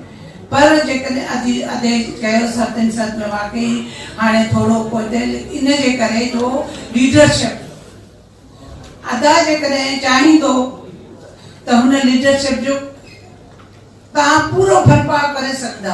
हितां लंडन खां छो जो वॾो असरु पवंदो आहे। हितां लंडन खां तव्हां ऑनलाइन कॾहिं कंहिं शहर में डॉक्टर खे खणो, कंहिं सर्कुल जीअं अदी खणंदी जीअं डॉक्टर खणंदी, कॾहिं तव्हां खणो कॾहिं तव्हां मञायो त ख़दीजा अगरि टाइम ॾे, हीअ त ॾाढी उहा आहे प्रोग्राम में जैसी शुक्र अल्हम्दुलिल्लाह जी अफसाना ॾिनो उन अगर बाहिम्मत सोजो तव्हां एॾनि माण्हुनि खे सदियुनि ताईं न क़यामत ताईं यादि रहंदा हमेशह यादि रहंदा भले न कयो केरु यादि लेकिन हक़ीक़त में इहा ई आहे जेकॾहिं हेल्थ जे खां अलावा बिज़नेस जो बि व्यू अधी ॾिनो ऑनलाइन सिंधी औरतुनि खे त सिंधी कम खे मुख़्तलिफ़ तरीक़े सां त इन तरीक़े सां तव्हां हितां कॾहिं डॉक्टर कॾहिं साइकोलॉजी कॾहिं बिज़नेस ॿियूं सां तव्हां ऑनलाइन सत्संग में खणंदव तव्हां हितां वठंदव त लेडी डॉक्टर पाकिस्तान में खणंदव हेल्थ जा प्रॉब्लम किथे जीअं बि डॉक्टर मां उहे सेम त मुंहिंजे ख़्याल में इन सत्संग सदके तव्हां सहारो ॾेई सघंदव अगरि ईअं बेसहारो कंदव जी पिलाणी हलाईंदी कोई न हलाईंदो आरती हलियो ॿ टे महीना बचिजी वेंदो पहिरें ॾींहुं मां आदाजनि खे चयो मां वापसि आयमि मचो छो जो मूंखे ख़बर आहे जेसि ताईं अदा जेकॾहिं हिन शइ खे तव्हां अॼु सां ॾाढो प्यारु कंदा आहियो मूंखे ख़बर आहे ॾाढो प्यारु कंदा आहियो ऐं खदीजा मां टैक्स अदी खे ॾेखारियां पई हींअर त मूंखे चए पई त मूंखां रातो तूं हुन सां ज़रूरु रखजांइ अलाए छो पई चवे मैसेज कयो त मां उहो गौर सां पढ़ां थी मिटाए न थी यादि रख अगरि हुनजे मिशन खे तव्हांखे अॻियां वधाइणो आहे खदीजा त हुन शइ खे तव्हां मिली सघंदो तूं डॉक्टर उमेरा है हीअ लाइन में हली वई त सती में हिते खोड़ माशाल्लाह सिंधी डॉक्टर सभु डॉक्टर साहब ॿिया बि आहिनि असांजा मेमन साहब आहे तव्हां वटां उहो जंहिं महकमे में उहो त सिल्म खणी ऑनलाइन सतियूं का हिकु खणी लाइन में पोइ ॿुधाए छॾियो जीअं अधी कंदी सेम उन जे लाइ अधे जो ताउन ज़रूरी आहे अगरि हिन मिशन में खणी महिरबानी आहे असल में अफसाना सिर्फ मुंहिंजी फ्रेंड न हुई दोस्त न हुई अफसाना सां दोस्ती मुंहिंजी थी ही इन करे हुई जो असांजा इंट्रस्ट साॻिया हुआ असां इन करे ही एतिरो क्लोज़ हुयासीं इन करे ही एतिरा हिक ॿिए सां फ्री हुयासीं जो असांजी सोच असांजा इंट्रस्ट असांजी जेके बि प्लैनिंग्स फ्यूचर प्लैनिंग्स माण्हू असांजो फोकस हुयो सिंध जी औरत असांजो मतिलबु कलाकनि जा कलाक इन शइ ते ॻाल्हियूं हलंदियूं हुयूं ऐं डे वन खां मुंहिंजी हुन सां कमिटमेंट हुई मुंहिंजो हुनजो हुन सां साथ हो अफसाना मां तोसां गॾु आहियां तूं मूंखे ॿुधाए मां छा थी करे सघां नो डाउट सर्तियूं तो ठाहियो आहे तुंहिंजी डेडिकेशन आहे तूं इलाही टाइम ॾिनो आहे मां शायदि ओतिरो न ॾेई सघां पर तूं अगरि मूं ते को कमु रखंदी आहे त मां पोइ हिते न हटंदसि मां तोसां गॾु आहियां त मुंहिंजी कमिटमेंट हुनजी ज़िंदगी में बि हुन सां गॾु हुई ऐं हाणे बि हिन प्लेटफॉर्म तां मां पहिरीं बि चई चुकी आहियां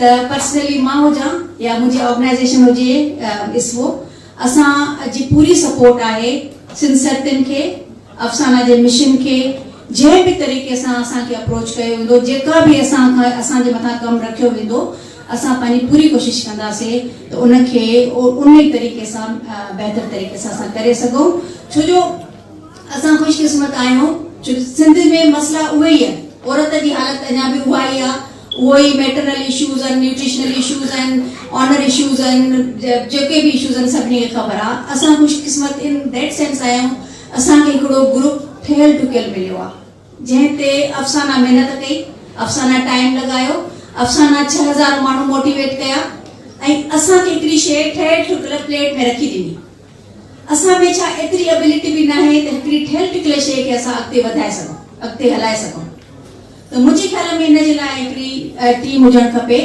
जंहिंमें मुख़्तलिफ़ बैकग्राउंड जा माण्हू हुजनि को जंहिं बि तरीक़े सां जंहिंजो को इंट्रस्ट हुजे को प्रोफेशनल आहे कोई सोशल बैकग्राउंड सां सोशली वर्क करणु चाहे थो त डिफरेंट क़िस्म जे बैकग्राउंड जा माण्हू हुजनि उनजी हिकिड़ी टीम ठहे ऐं पोइ जेको कमु जेको करे सघे थो हुन ते रखियो वञे उहो पोइ हुनखे ओड़े तरीक़े सां अॻिते हलाए सघे थो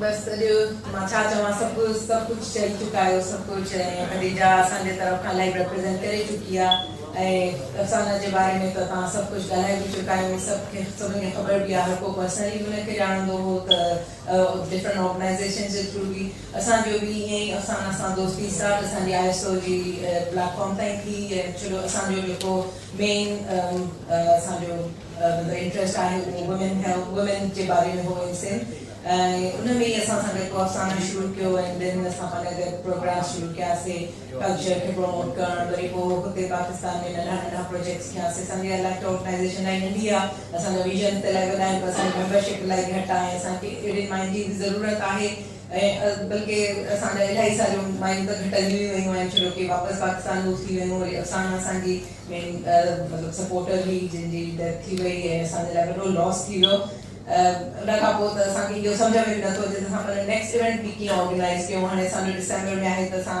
इहो ई पिया चऊं त अफ़साना हूंदी त असांखे ख़बर बि कोन पवंदी त उहो कीअं माण्हुनि खे काॾों काॾों इनवाइट करे वठी ईंदी हुई छो जो असांजी एतिरी पहुच कोन्हे जेतिरी अफ़साना जी हुई पर्सनल दोस्तियूं अलाए कीअं उहो असांखे चवंदी तव्हां मोटिवेट ई न आहियो तव्हां वञो कोन थियूं माण्हुनि खे सॼो न थियूं असांखे सभु माण्हुनि खे सुञाणो ई नथा चवंदी मां बि नथी सुञाणा पोइ मां त हली वेंदी आहियां तव्हां बि ईअं हली वञो माण्हुनि ॾे ईअं ई उहो ल्यूटन वई लास्ट टाइम ल्यूटन मां माण्हुनि खे मोटिवेट करे वठी आई असांजे फंक्शन में जॾहिं की उहो पर्सनली शायदि पाण बि कंहिंखे न पई सुञाणे सो उन में उहा हिकिड़ी एबिलिटी हुई जेका असां सभिनी में शायदि कोन्हे हुन जेकी इहो सर्दियुनि जो जेको शुरू कयो लास्ट ईयर मूंखे यादि आहे हुन असां फर्स्ट टाइम मुंहिंजी थोरी बीमार थी हुई त हुनखे फ़ोन कयो त मुंहिंजी तबियत ठीकु कोन्हे का मूंसां इहे प्रॉब्लम थियो आहे ऐं जेको आहे बसि हिकिड़ो कमु कर मूंखे पंहिंजे कॉन्टेक्ट्स जेकी अथई न मां उहे एड कर मां चयो छा कंदी आहियां चवणे की बसि मां हिकिड़ो ग्रुप थी ठाहियां पोइ तव्हांखे ख़बर पवंदी पोइ तव्हां बि जॉइन कयो पर उन में मतिलबु मां एतिरो न सोचियो त पोइ एतिरी से टाइम में पोइ एतिरो कुझु अचीव करे वेंदी ऐं एतिरी सभु इहे त शयूं रोज़ रोज़ माण्हू सभु प्लान्स ठाहींदा आहिनि हे बि कंदासीं पर अचीव त कोई बि न करे सघंदो आहे बट इट वाज सरप्राइज़िंग त एतिरी बीमार हुई एतिरो ऑफ सिक हुई घर में जेको उहो टाइम वेठी हुन मूंखे नथो लॻे त हिकिड़ो बि ॾींहुं वेस्ट कयो ऐं हिकिड़ो मोमेंट बि वेस्ट कयो हुन में हुन सॼो इहो सर्दियुनि जो ठाहियो एतिरा सारा प्रोजेक्ट कयईं जेके ॿिया माण्हू शायदि सालनि में बि कोन करे सघिया आहिनि अचीव ऐं हुन उतरे में एतिरनि माइनि खे मोटिवेट करणु इज़ वेरी डिफिकल्ट असां हिते पंहिंजी माइनि खे मोटिवेट न करे सघियाऊं जेकी हिते पढ़ियूं लिखियूं वेठियूं आहिनि हुन उतां ॻोठनि जी माइनि खे मोटिवेट करे जेकी पढ़ियूं लिखियूं न हुयूं जिन मथां हज़ारे रिस्ट्रिक्शन्स आहिनि उन्हनि खे मोटिवेट करे उहो ऑनलाइन ऐं टीवी ते फ़ोननि ते हुते वञण उहे मायूं ॻोठनि मां अची हुनजे इवेंट्स में आयूं मूंखे यादि आहे जॾहिं अफ़साना डिसेंबर में बि वञे मां हुनखे चयो त अफ़साना तूं बीमार न वञ त चवंदी यार कुझु ॻाल्हि न मां पाण ई ठीकु हूंदमि हुते मां सही रहंदमि तूं ॾिस जां मां हुते सही रहंदमि ऐं उहो वई हुते हुन पंहिंजो वॾो इवेंट बि कयो ऐं हुतां बि हुननि माइनि खे एतिरो मोटिवेट करे आई वाज सो सरप्राइज़िंग पर मतिलबु हाणे असां सभु हिते असां बि उहा ड्राइव कोन्हे जेका अफ़साना में मां अफ़साना खे हर वक़्तु ईंदी आहियां मां एनवी कंदी आहियां तोखे मूंखे ख़बर न आहे त उहा एनर्जी किथां आई आहे असांखे बि थोरी ॿई छह दफ़ो शायदि अचे असांखे चवंदी हुई तव्हां हीअं नथियूं कयो तव्हां हीअं नथियूं कयो मां चवंदी यार असांखे उहा एनर्जी कोन्हे शायदि तो में अलाए कीअं तो टाइम काॾों कढंदी आहे असांखे त टाइम ई नथो मिले पोइ चवंदी हुई कढणु चाहींदो त निकिरी वेंदो टाइम ऐं मुंहिंजे ख़्याल में इट इज़ ट्रू कढणु चाहे माण्हू कढी सघे थो ऐं मां मतिलबु हाणे असां सभिनीनि खे हुनजो जेको बि हुनजा विजन्स हुआ असां सभु मिली करे अगरि चाहियूं त असां करे सघूं था इट्स नॉट इम्पॉसिबल पर हुनजे लाइ असां सभिनीनि खे हिक ॿिए जो साथ खपे सभिनी ऐं जेके हुनजा प्रोजेक्ट्स आहिनि हुन इलाही नंढा नंढा प्रोजेक्ट्स कया कोई बि प्रोजेक्ट वॾो या नंढो न हूंदो आहे इंसानियत जी ख़िदमत जे लाइ तव्हां हेतिरो कयो या हेॾो कयो इट्स मोर देन इनफ माण्हुनि लाइ असांजी ऑर्गनाइज़ेशन खे माण्हुनि ॾाढो डिस्करेज कयो आहे माण्हुनि हुनखे असांखे ॾाढा ग़लति हुनजे बारे में कॉमेंट्स ॾिना आहिनि असांजे बारे में माण्हुनि लाइ ग़लति ॻाल्हियूं कयूं आहिनि पर मां हुन सां डिस्करेज न थींदी आहियां मां चवंदी आहियां हुननि जा विजन्स आहिनि उहे हुननि जूं थॉट्स आहिनि I am not going to get discourage by that मां खिलंदी आहियां कॾहिं कॾहिं मुंहिंजो हस्बैंड नाराज़ थींदो आहे फलाणे हीअं तुंहिंजे लाइ चयो तव्हां छोकिरियुनि जे लाइ हीअं छो था ॻाल्हायो मां चवंदी आहियां छॾे ॾियो हुननि खे उहो हुननि जी थिंकिंग आहे लेट देम बी पर मां चयो ठीकु आहे पर असां पंहिंजो अॻिते फॉरवर्ड कंदासीं असां पंहिंजा विजन्स खणी हलंदासीं माण्हुनि खे छॾे ॾियो लेट देम बी पर what I will say now त जेके हुनजा प्रोजेक्ट्स आहिनि असां सभु मिली करे थोरो थोरो बि कंदासीं त वी विल अचीव इट ऐं उन में पर्सनली अफ़साना असांजी इलाही दोस्त हुई हुनजो जेको बि कोई असांखे मतिलबु कोई न कोई हुनखे खणणो पवंदो कंहिं न कंहिं माण्हू खे हुनजी रिस्पॉन्सिबिलिटी असांखे जेको बि चवंदो असां हाज़िर आहियूं पर्सनली असांजी ऑर्गनाइज़ेशन जे तरफ़ खां जेको कुझु बि असां करे सघंदासीं उहे more than happy to do आख़िर में जीअं मां पहिरीं बि मेंशन कयो असां वटि हिकिड़ो तमामु स्पेशल गेस्ट आयल आहिनि काफ़ी परे खां एंड वो जॾहिं खां सिंध डॉक्टर्स एसोसिएशन जा फाउंडर मेंबर्स मां आहिनि जॾहिं ऑर्गनाइज़ेशन ठही पियो उन वक़्त खां हिन ऑर्गनाइज़ेशन सां गॾु आहिनि ऐं स्पेशली स्पेशल रिक्वेस्ट आहिनि अॼु असांजे प्रोग्राम में शामिल आहिनि सो मां चाहींदसि त उहे बि पंहिंजा व्यूज़ असां सां शेयर कनि हिन प्रोग्राम जे बारे में मां ॾींदसि doctor Amir Ali sorrow he is also an ex ex-president of SDM. सभी का आगर अवल तमा सभी जो शुक्रिया अदा कयां थो जो मूंखे इन फंक्शन जी ख़बर बहुत ही पुराने दोस्तनि चयो त तव्हां हिन ते ज़रूरु अचो. You will find and you will listen to excellent things what this wonderful association has been able to do so far. I was only too happy to come and do this. Just a little bit of a history. England में जॾहिं आयो PhD करण 1979 में तक़रीबन पहिरें साल ई चंद दोस्तनि जिन मां कुझु हिते वेठा बि आहिनि, अफ़ज़ल शेख, मंज़ूर मेमन, कमर अफ़रान वग़ैरह ऐं ॿिया बि, असां पाण में मिली इहो सोचियो त एग्ज़ैक्टली जेकी हींअर मां ॿुधो आहे लास्ट आवर एंड हाफ में जहिड़े जोश ऐं वलवले सां तव्हां लेडीज़ इहो कमु कयो आहे हदीअ अफ़साना जे. I'm very sorry that I never met her. Hearing all this, I wish I had seen her and had met her. इहो असां उन वक़्तु नौजवान बि हुआसीं ऐं सभु हमख्याल कयल थियासीं ऐं सिंध डॉक्टर एसोसिएशन जो बुनियादु रखियो वियो. प्रोफेसर ग़ुलाम रसूल बलोच साहब जेको उन वक़्तु हिकिड़ो पहिरियों सिंधी हो जंहिं शायदि FRCS करे ऐं पोइ गायनिकोलॉजी में स्पेशलाइज़ कयईं, उते सिंध में आयो सर्व करणु. पर उते जो माहौल जेको अनफॉर्चुनेटली अञा ताईं वेठो आहे हसद जो ऐं हेल्प न करण जो हू वेचारो साल खन खां पोइ 2 सालनि में मोटी इंग्लैंड मोटी आयो ऐं हिते ई रहियो. पर सिंध सां हुनजो तालुकात रहियो. उनजे घर में असांजी पहिरीं मीटिंग थी ऐं इहो कयो वियो, सिंध डॉक्टर एसोसिएशन जो बुनियादु रखियो वियो. ऐं जेकी त मां ॿुधो त हिकिड़े शख़्स जे नाले सां तक़रीबन उन ई लाइन ते असां सिंध डॉक्टर एसोसिएशन जो इहो कयो.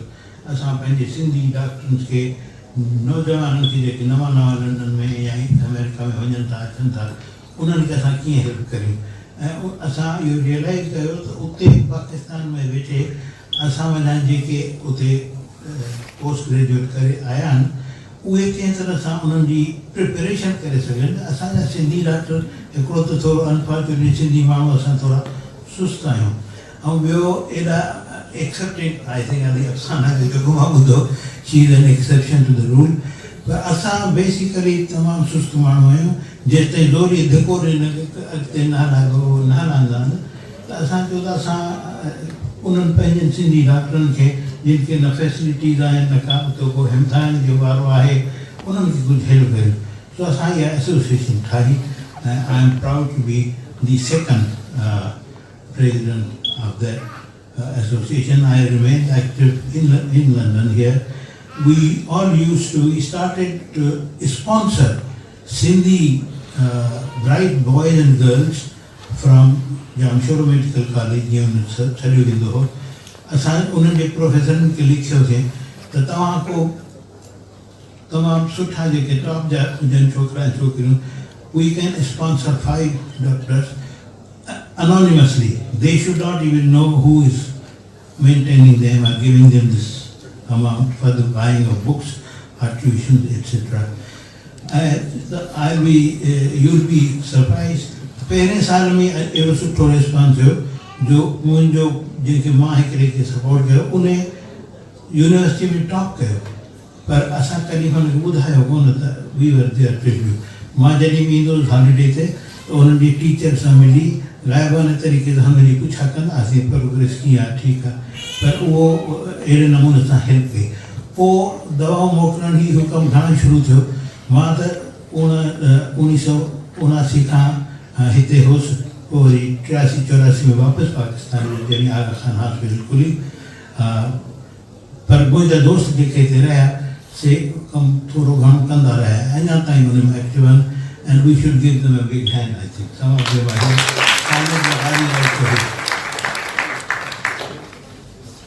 अॼु जो मूंखे ख़बर पई कल्ह चोरी साहब फ़ोन कई त असां हीअ एग्ज़ेक्ट कमेटी जी मीटिंग आहे. मुंहिंजो आयल हुई असांजे पंहिंजे घर में शाम जो फंक्शन आहे. पर मां चयो मां आई मस्ट कम.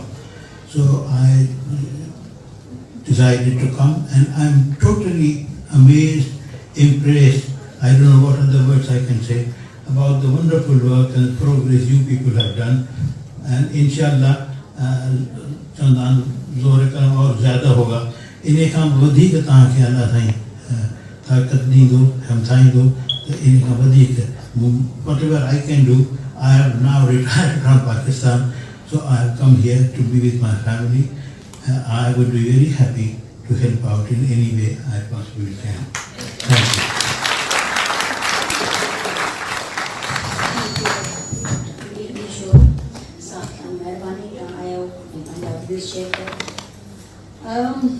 अफसाना फिजिकली त असां सां अलॻि थी वई आहे, पर अफसाना जी पर्सनैलिटी, अफसाने जी शख़्सियत एॾी गहरी आहे, उनजी छाप एॾी गहरी आहे जो असांजे दिमाग़नि मां, असांजे दिलनि तां कॾहिं बि हटी कोन सघंदी. अफसाना असां सां हर वक़्तु, हर मिनट असां सां गॾु आहे. उनजो कमु जॾहिं बि असां ॾिसूं था त उहा असां सां गॾु आहे. उनखे ज़िंदा रखण जो हिकिड़ो इहो बि तरीक़ो आहे त हुनजा जेके बि हुनजा मिशन हुई, जेका हुनजी सोच हुई, जेको हुनजो आइडिया असां हुनखे गॾु खणी हलूं. बाक़ी अफ़साना विसारण जहिड़ी कोन्हे, उहा हमेशह हमेशह हर पल असां सां गॾु आहे ऐं रहंदी. आख़िर में इहो फर्स्ट सेगमेंट ख़तमु करण खां पहिरीं मां हिन सेशन खे एंड कंदसि अफ़साना जी ही शाइरी सां. तव्हांखे तमामु घटि माण्हुनि खे ख़बर हूंदी त हेतिरी क्वालिटीज़ सां गॾु गॾु उन में इहा क्वालिटी बि हुई त उहा शाइरी बि कढी. त मां हिन सेशन जी जो इख़्तिताम उनजी पंहिंजी शाइरी सां ई कयां थी. उनजो उनवान आहे ज़िंदगी. कोई सा भी मौसम मेरे नाम कर दो, कोई सा भी मौसम मेरे नाम कर दो, गुजर गया भी अगर तो क्या होगा, फिर से लौट आएगा वही सूरज चमकेगा, वही शाम होगी, वही दिन रात, खिजा वो बहार होगी, यूं ही चलता रहेगा कारवां जिंदगी का, मैं हूँगी बस रहेगी जिंदगी, यूं ही चलता रहेगा कारवां जिंदगी का, न तुम होगे न मैं हूँगी, बस रहेगी जिंदगी, बस रहेगी जिंदगी. We will miss you always.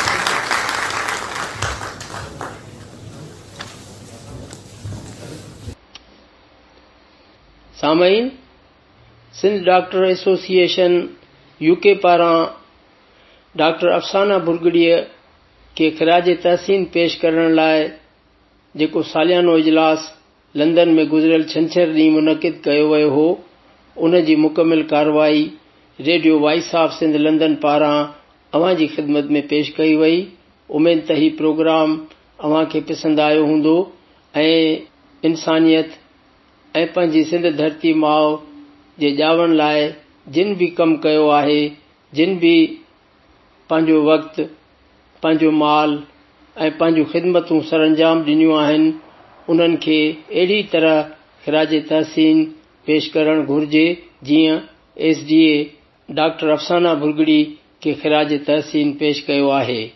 सामईन, अॼोके प्रोग्राम जे मेज़बान इमदाद अली ओढो खे इजाज़त ॾींदा. शाल सिंध आबाद ऐं ख़ुशहाल थिए, सिंधी माण्हू सुखियो ऐं सताबो थिए. सदाई गॾु. सिंध मुंहिंजी अमां सूंह तुंहिंजी मथां छा लिखी, छा लिखां छा लिखी, छा लिखां.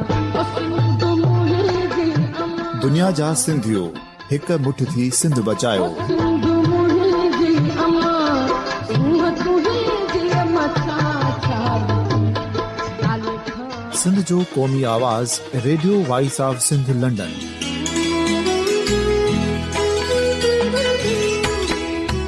Radio voice of Sindh London पंहिंजी नशरियात में सिंध जी सियासत, समाज, इक़्तिसादियात, तारीख़, क़ौमी उमंगुनि ऐं इख़्लाक़ियात मुतलिक़ सिंध जी हक़ीक़ी तर्जुमानी कंदे प्रोग्रामनि खे असराइतो बणाइण लाइ सिंध जे घण घुरनि ऐं धरतीअ सां प्यार कंदड़ अदीबनि, दानिशवरनि, सहाफ़ियुनि, उस्तादनि, वकीलनि ऐं हर तबिके जे मानवारनि सजणनि खे सिंध में शऊरी इनकलाब लाइ सहकार जो सॾु ॾियूं था.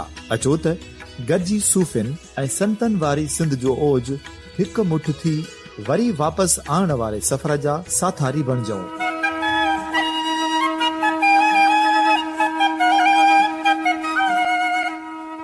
हिकु नए सुबुह जी शुरूआत जो पड़ाॾो घर घर ॻोठ ॻोठ ऐं शहर शहर ताईं पहुचायो। शाल सिंध आबाद ऐं ख़ुशहाल थिए, सिंधी माण्हू सुखियो ऐं सताबो थिए।